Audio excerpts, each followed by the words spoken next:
Well, we are very lucky to have with us Nader Nadery. I met Nader a good 40 years ago, one of the first Afghans I met after the Soviet invasion. He's been doing human rights since I cannot even remember since when, defending Afghans. He was recently a member of the peace team from the government side, negotiating with the Americans and the Taliban.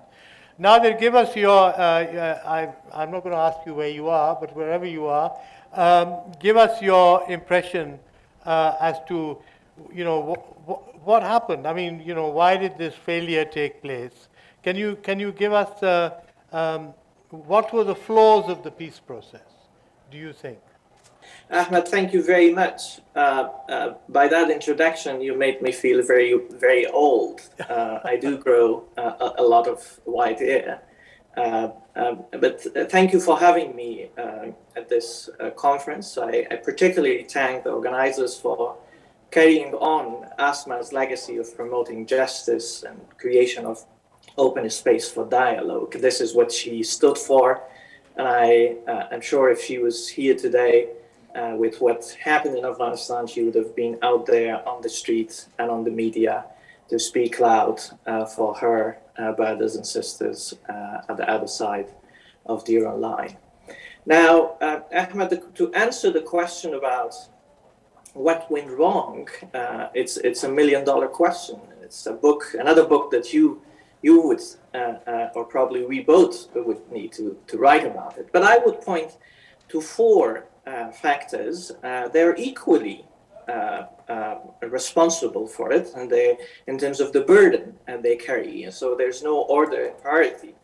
But in terms of the process, I would first name the U.S. policy of negotiating with Taliban to extract itself from country, and the method it applied, the approaches of negotiation it used, coupled with this obvious desperation to get out of the country, was one of the first elements that created the situation today. That desperation was very obviously reflected in the weak agreement they signed on 29th of February last year. Also, from that previous administration to the current administration, it did not allow enough time for diplomacy to work. And it pulled the plug before a negotiated peace settlement could be achieved. A second factor that had key and its mentality and the way and approaches were shaped as the key factor, of course, is the Taliban. The process and the platform in Doha boosted the Taliban's morale and affected the Afghan forces' confidence, our forces' confidence.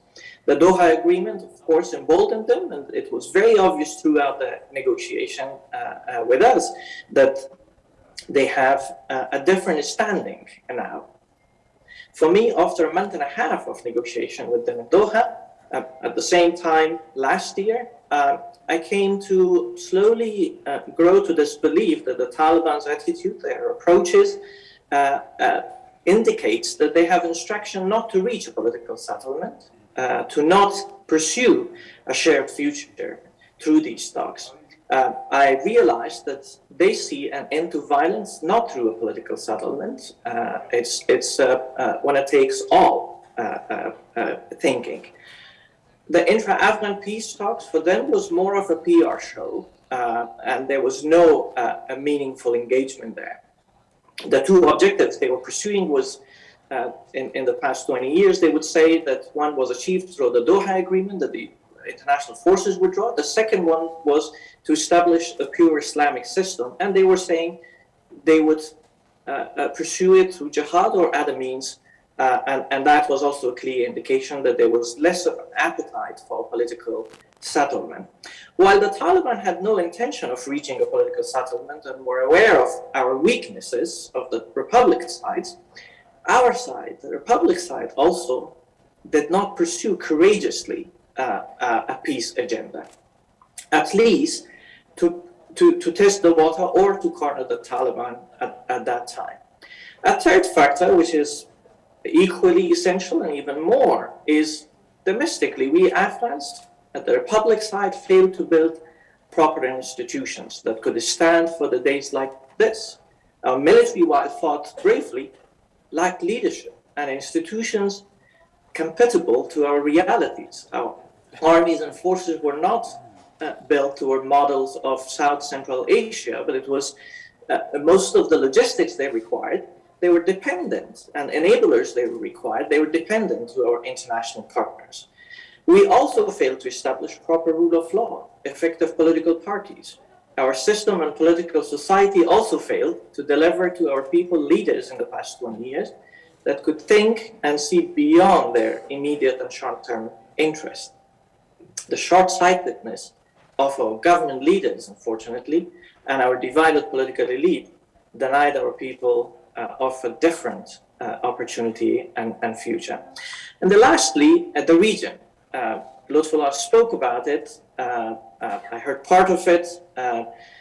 Conflicting interest and short-sightedness is also here in the region. For example, Pakistan's interest in deeds, not in the words, seem not to be in favor of ending the cycle of violence through political means. It was rather scoring against the neighbor India, and I could see that this presentation of it was the DG Faiz triumphant posing for picture in media in Kabul shortly after the collapse. There's a lot being said about the role of the region, the role of Pakistan. It's recorded. I wouldn't go in detail there. As Lutfullah said, the rest of the region has different calculus. They had different calculus. They wanted to score against the US also. It was a relation of worrisome confusion about the longer term strategic goal of the US in the region, and that also prompted different dynamics in the region. Now, Ahmad, with that, what kind of future we have? Lutfullah spoke partially about it. The first thing the Taliban require, if they want stability in the country and growth, is to seek national legitimacy. Are they able and willing to govern through a representative government composed of all segments of society? Are they willing to have women in their ranks? Are they willing to have representation from all ethnic groups? Is the power for lifetime or not, bound by limit terms? Is it formed through votes or not? Are they going to have the rights and freedoms of all our people, the way it was enshrined in many constitutions of Afghanistan, including the last one, to be respected and protected? Are they going to especially respect the women's rights, freedom of expression and freedom of assembly, and deliver to people the services? To me, so far, as Lutfullah said, they're not making speedy decisions. The country, the catastrophe at their hand requires fast decision making. And then on the other hand, when you look, you wrote, Ahmad, an entire book about it, a group bound by ideological norm, have hard time to be pragmatist, to seize and act and seize the moment, and not leave the burden of everything for God to take care of it. Now, with that, of course, the region needs to change its thinking. There's enormous potential economically. Our people, especially in Pakistan and Afghanistan, poverty hits us left and right. In our country, 90% of our people are already on or below the poverty line. And there are millions and tens of millions of people also in Pakistan. This region could benefit from shift of mentality in the policymakers, from that militarized to more of a geo-economic. A lot has been said about it, but now it's time for all of us to act and press our governments to do what's required. And I would end with this probably. When I look, when the picture looks so dark, what keeps me hopeful, Ahmad and distinguished participant there, are those women at the streets of Kabul and other cities that they're marching for their rights. They are now a woman movement in Afghanistan. Those young Afghan men and women, that they are creatively looking to press for the spaces to be opened or to be kept open. For those journalists who posed the mic and asked questions to a spokesperson who was claiming suicide attacks against the very same journalist community and not afraid of that. Those are sources of the hope. I think the citizens' dialogue and civil society there that you're gathered there in Lahore, and also political societies who want to see a stable Afghanistan, need to keep an eye on them, need to support their voices and amplify those voices. They are role models of today for me. I feel I'm coward, I'm not there with them on the street, but will be one day. But those are the sources of hope for the future of Afghanistan today. Thank you very much indeed. Really excellent presentation. What kind of political structure would be acceptable to the Taliban? Is there any kind of discussion or debate, you think, within the Taliban as to how they are going to see their own future? How, they can't just leave everything to a small group of mullahs and expect them to negotiate with the IMF and the World Bank and the Americans and the Europeans and NATO and everyone else. Are we seeing anything emerge from the Taliban which would be remotely acceptable to the Afghan people and to the international community? Well, Ahmed, what they were talking in Doha with us, especially the last part of the discussion we had in the last months, we posed that question time and again, and we also pressed them to explain what kind of a government they want. They want a pure Islamic government. At that time, they were saying it could be Emirates, it could be anything else. And we were trying to press. We explained to them that these are the things that we want. Our current constitution is an Islamic-based values constitution.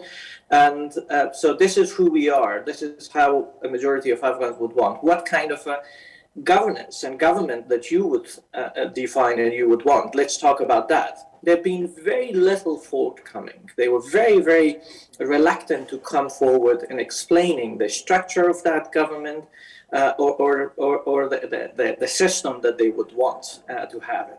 Their only definition, as always, was this pure Islamic system, and then a reference to the Emirates.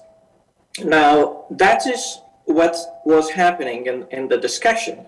But also, in different discussions with international partners, they were saying that they are open to certain changes in the way that they would want. One modality that some of them would talk unofficially was the modality of a system like Iran, where there's a council of ulama who is the ultimate decision maker, and then followed by the different structures of controls and setting up the rules and the parameters.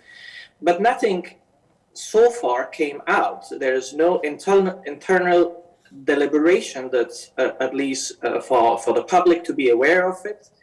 Among them, the current caretaker government have evolved from a government from Islamic Emirates of Afghanistan, and then to a transition, and then to caretaker. The name of changed after the discussions, but nothing of clear deliberation comes out of it.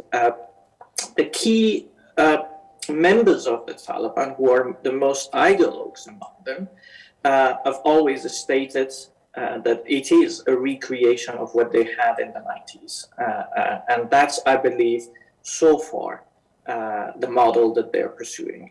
On the elections for the head of the state, they have always so obviously said that they're not willing to have. And then, of course, they were giving examples of the fraudulent elections that we have had, the irregularities in the elections that we had, and the disputes. I was saying elections are that's an excuse, and therefore the head of the state shall not be an elected one. And that's where we gathered more of an interest for a lifetime non-elected leader that they're pursuing. Some members did talk about, and still talk about, an elected body, the shape of it, the role of it, and the authority of it, and the modality of its election is not yet clear. On the issue of capacity, I very much agree with what Lutfullah said, is that not the issue of capacity, is the issue of the political will.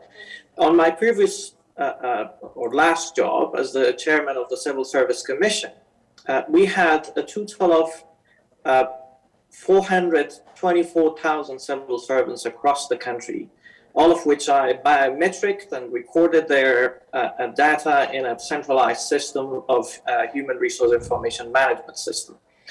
The quality of that civil service have improved significantly, and those who are still in the country that I'm in touch are also not a small number. A very tiny percentage of those cadres have left, and very much on the security sector, but on the civilian side, there is enormous capacity built up in the past 20 years and before, and they are still in the country and need to be utilized. And as an independent, non-political actors, they've gone through the institutions through a very clear merit-based, mostly in the past 3 years, of recruitment. So they're not dependent politically; they are impartial civil servants to serve the population. Now, the question with that is also on the question of refugees. Why is still tens of thousands of people are queuing or crowding in at least 3 border ports, both in Zaranj, in Herat, and also they are on Spinboldak and on Torha. There is still a high degree of anxiety and fear among the ordinary average Afghans about the future. That's the crisis of legitimacy. As Mr. Khinjani said, there is no social contract, and the Taliban are not pursuing that.